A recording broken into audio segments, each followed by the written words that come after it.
Sir హృదయపూర్వకంగా ధన్యవాదాలు sir. నేను ఎంజీఎన్ఆర్ఐజెస్ నుంచి ఫీల్డ్ అసిస్టెంట్స్గా పనిచేస్తున్నాను సార్. నేను 2008 నుంచి ఇప్పుడు దాకా కొనసాగుతున్నాను సార్. మా సలుగు పంచాయతీలో మాకు 32 యాప్టేషన్స్ ఉన్నాయి సార్. మాకు 8,000 జీతం మాత్రమే 2008 నుంచి ఇస్తున్నారు సార్. ఇప్పుడుకి వచ్చి మాకు ఎటువంటి ఆదాయం అనేది పెంచలేదు సార్. మేము ఎనీ టైం రోజు ఆన్లైన్లో వర్క్ చేయాలి సార్. కొండలు మీరు ఇప్పుడు మా ఏరియా సైడ్ వచ్చారు కాబట్టి ఇక్కడ ఎంత కొండలు ఉన్నాయి అనేది మీకు అర్థమైంది సార్. మేము ఆడవాళ్ళవి, మాకు పెళ్ళయింది, పిల్లలు ఉన్నారు, మాకు ఆ జీతం అనేది సరిపోవట్లేదు సార్. ఎండనక వాననక వర్షం అనక చలి అనక ఉదయాన్నే వెళ్ళిపోయి సాయంత్రం వస్తున్నాం సార్. మా బాధని మా కష్టాన్ని అర్థం చేసుకుంటారని మనస్ఫూర్తిగా కోరుకుంటున్నాను సార్. మీరు చేస్తారని మాకు ఎంతో ఆసక్తితో మొన్నటి నుంచి మేము వర్క్ చేస్తున్నాం సార్.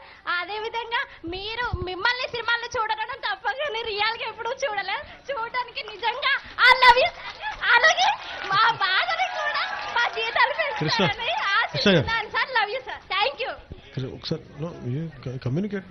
అది 8,000 అమ్మా నమస్కారం. మీ అందరికీ తెలిసే ఉంటుంది, ఎంజీ నరేగా అనేది ఈ నెలాఖరుతో అయిపోతుంది. కొత్తగా జీరామ్జీ స్కీమ్ వస్తుంది. నిజం చెప్పాలంటే డిప్యూటీ సీఎం గారు జనవరి 1వ తారీఖునే మీ అందరికీ మంచి చేయాలని చెప్పి డిసైడ్ చేశారు. కాకపోతే ఎంజీ నరేగా కొత్త రూపం దాల్చడం వల్ల బీబీ జీరామ్జీ గైడ్ లైన్స్ వచ్చిన తర్వాత వెంబటనే మీకే కాదు ఆ రూరల్ డెవలప్మెంట్ ఉన్న ప్రతి ఎంప్లాయీకి ఏ విధంగా మంచి చేయాలో కార్యాచరణ అనేది ఉంటుంది.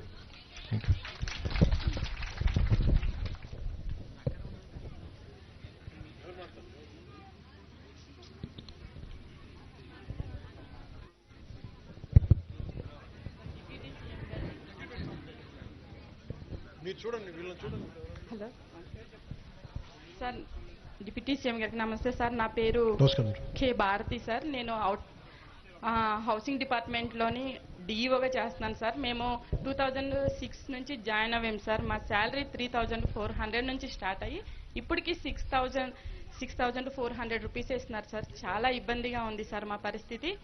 మేము ఇప్పుడు యూనియన్గా ఎస్సీ ఎస్టీ యూనియన్గా ప్రిపేర్ అయ్యి మేము 576 మెంబర్స్ ఉన్నాం సార్. స్టేట్ మొత్తం 576 మెంబర్స్ ఉన్నాం సార్. ఓవరాల్గా అయితే 2,600 మెంబర్స్ ఉన్నాం సార్. మాకేమైనా బ్యాక్లాగ్ పోస్టులు తీస్తే data entry operators, next outsource working inspectors కి ఏమైనా అవకాశము ఇవ్వగలుగుతారని కోరుతున్నాను సార్. మిమ్మల్ని చూసినందుకు మాకు చాలా ఆనందంగా ఉంది సార్. మనోహర్ సార్ చాలా thank you sir. And deputy CM గారు థ్యాంక్ యూ సార్. జిల్లా కలెక్టర్ గారు కూడా థ్యాంక్ యూ సార్. సార్ దయచేసి మాది కొద్దిగా పరిష్కరించండి సార్ ఈ సమస్యని. అమ్మ, మీకు మన హౌసింగ్ కార్పొరేషన్ ద్వారా మిమ్మల్ని తీసుకున్నారు కాబట్టి మీకు సెలక్షన్ జరిగేటప్పుడు మీకు వెయిటేజ్ ఇస్తారు. అప్పుడు ప్రభుత్వం నుంచి తప్పకుండా కన్సిడర్ చేయొచ్చు. ఎందుకంటే మీకు తెలిసిన విషయమే, కాంట్రాక్ట్ ఎంప్లాయీస్ మేము నామ్స్ అంతకన్నా ఎక్కువ తీసుకెళ్లేము. కానీ ఖచ్చితంగా అనేక సందర్భాల్లో కేబినెట్ మీటింగ్ లో గౌరవ ముఖ్యమంత్రి గారు, ఉప ముఖ్యమంత్రి గారు దీని గురించి మాట్లాడారు. ఎందుకంటే ఎన్నికలప్పుడు కూడా మీ అందరికీ కూడా న్యాయం చేయాలనే ఒక మాట ఖచ్చితంగా అప్పుడు అన్నారు. కాబట్టి అది ఖచ్చితంగా పరిశీలన ఉంటుంది. తప్పకుండా మన కూటమి ప్రభుత్వం నుంచి మీకు ఆ న్యాయం జరుగుతుంది. కొంచెం ఓపిక ఉండండి, తప్పకుండా జరుగుతుందమ్మా, చేస్తారు. అంటే 20 ఇయర్స్ మాది ఇప్పుడు 40+ ఇయర్స్ సార్. మేము ఎక్కడికి వెళ్ళి కూడా మేము బ్రతకడానికి మాకు ఈ ఛాన్స్ లేదు సార్. మేము ఈ ప్రభుత్వం ఉన్నప్పుడే మమ్మల్ని తీసుకున్నారు కాబట్టి మీరు ఇప్పుడు ఉన్నప్పుడే మాకు న్యాయం చేయాలని కోరుకుంటున్నాం సార్. ధన్యవాదాలు సార్.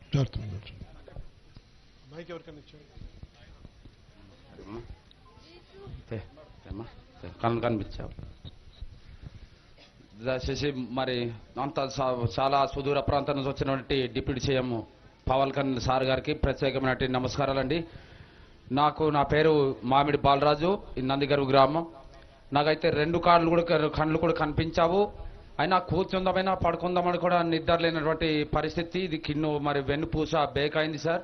దానికి ఏంటంటే నాకు మరి వెళ్ళి హాస్పిటల్లో ఉందామైనా మరి కొంచెం ఆర్థికం మరి నా దగ్గర లేదు.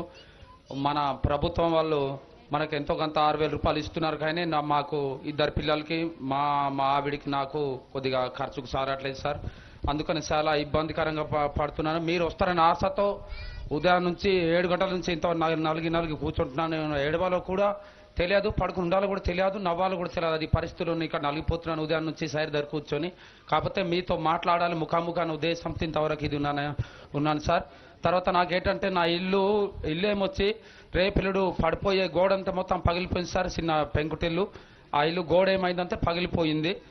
దయచేసి అది ఇప్పటికైనా సరే అది పరిశీలించి మరి గృహం మరి ఇల్లు నిర్మించి ఇస్తారని మరి ఆశిస్తున్నాం సార్. ఏంటంటే అది మీరు గ్రాంటింగ్ చేసి ఇచ్చినా కూడా నేను కట్టుకోలేని పరిస్థితి సార్. అలాగే అందుకని మీరే అది ఒక సొంత మరి గృహం నిర్మించి ఇస్తారని మరి కాలకాలానికి దినానికి మీ కుటుంబంలో నేను రుణపడి ఉంటాను సార్. మీకు ఇంకా ఏమిచ్చి రుణం తీర్చలేను. నాకు ఒక మా ఇలాంటి ఇప్పుడు ఇందాక చెప్పినట్టు ధర్మరాజు చెప్పినట్టు కొండల్లో లోయల్లో గుట్టాల్లో కూడా తాతాలి నాకు ఇప్పుడు మరి 51 సంవత్సరం సార్ నాకు. అయినా నేను ఇంతవరకు కూడా ఏ ముఖ్యమంత్రి ఎమ్మెల్యే ఎంఆర్ఓ ఎంపీలు కూడా ఇప్పుడు ఇక్కడ దాకా కూడా వచ్చింది లేదు. ఒక నిమిషం సార్ ఇల్లు గురించి అడిగారు. మనం కట్టించి ఖచ్చితంగా ఇల్లు కట్టించి ఇచ్చేస్తాం చెప్తాను. ఒకసారి మన గౌరవ మంత్రి గారు మాట్లాడతారు, మనోహర్ గారు కొన్ని అడుగుతారు, చెప్పండి సమాధానం. కాదు, మీకు ప్రభుత్వ పథకాలు ఏమైనా అందుతున్నాయా? ఇది పెన్షన్ కాకుండా? పెన్షన్ కాకుండా ఏమి లేదు సార్. అది రైతు భరోసా ఇప్పుడు పిఎం కిసాన్ ఉంది కదా సార్, అదేమో ముందు అమ్మగారు ఉంది సార్. అమ్మగారు అకౌంట్ లో పడేది అది. ఆ తర్వాత ఏమొచ్చి తర్వాత మా ఆవిడ అకౌంట్ ఇస్తేమో మా ఆవిడలో ఏమంటుందంటే పోస్టర్లో ఇక్కడ మరి ఎలిజిబుల్ లిస్టులో కొట్టి ఆధార్ కార్డు కొట్టి చూస్తే పోస్టర్లో పడినట్టు ఉంది సార్. అక్కడ వెళ్ళి పోస్టర్లో కానీ ఎక్కడ కానీ నొక్కి చూసినా ఏమి చేసినా ఇక్కడ ఏమి లేదు సార్. నిన్న ఇచ్చిన విడతలో మీ పేరుందా లిస్ట్ లో? మీకు వచ్చిన డబ్బులు మీ ఖాతాలోకి? లేదు సార్, అది చూపించలేదు సార్. మొన్నసారి గత నెలలో వేశారు కదా సార్, అవి చూపిస్తే అవి ఏమి రావట్లేదు సార్. ఇంకేం పథకాలు మీకు ప్రభుత్వం నుంచి ఇంకా నాకు ప్రభుత్వం నుంచి ఏమి లేదు సార్. అందుకని దయచేసి ప్రభుత్వం మన డిప్యూటీ సీఎం సార్కి కోరుకుంటున్నాను ఏంటంటే చిన్నది నాకేమైనా 35 కిలోల బియ్యం వస్తుందా? లేదు సార్. మీకు కార్డు లేదా? రైస్ కార్డు లేదా? కార్డు ఉంది సార్, 20 కేజీలు ఇస్తున్నారు సార్. 35 కిలోల బియ్యం మీకు ఇవ్వడం లేదా? లేదు సార్. ఓకే, అది ఇప్పుడే డిప్యూటీ సీఎం గారు చెప్పారు, ఇప్పుడే శాంక్షన్ చేద్దాం. అది ఆ తర్వాత ఏమొచ్చి చిన్నది ఎక్కడ నుంచి నేను సాలేకపోయినా మా పిల్లలు మా ఆవిడైనా సరే తెచ్చుకొని ఇది అవుతారు. చిన్నది ఏమైనా మన ప్రభుత్వం నుంచి ఏమైనా కొంచెం సహకరిస్తే చిన్న ఇంత మారుమూల ప్రాంతంలో కూరగాయలు కానీ లేదంటే మిరపకాయలు ఏదో ఒకటి ఇలాంటి వ్యాపారం చేసుకొని దాని ద్వారా నా ఉపాధి కల్పిస్తారని ఆశిస్తూ. డిఆర్ డిపో ఉందా అక్కడ మీకు? డిఆర్ డిపో మరి కొత్తపల్లిలో ఉంది సార్. డిఆర్ డిపో చేస్తారా? మీకు ఇచ్చేస్తాం ఇమీడియట్ గా మీ కుటుంబానికి. డిఆర్ డిపో అంటే నాకు మరి రాయడం అంటూ రాస్తారు, ఇవాళ లేరు. కుటుంబంలో ఎవరో ఒకరు నేర్పిస్తారు, కలెక్టర్ గారికి చెప్తాను, ఎవరో ఒకరికి మీ తరఫున నడిపించగలుగుతారు. మీతో పాటు ఎవరైనా వచ్చారా? మీతో ఎవరైనా వచ్చారా కుటుంబ సభ్యులు? మా ఆవిడ ఉంది సార్. ఓకే అమ్మ, నమస్కారం. నిల్చు, ఆమెకి ఇవ్వండి మైక్, మాట్లాడమ్మా. నీకు డిఆర్ డిపో ఇస్తే చేసుకుంటారమ్మా మీ కుటుంబం? చేస్తాం మేడం. చేసుకుంటారా?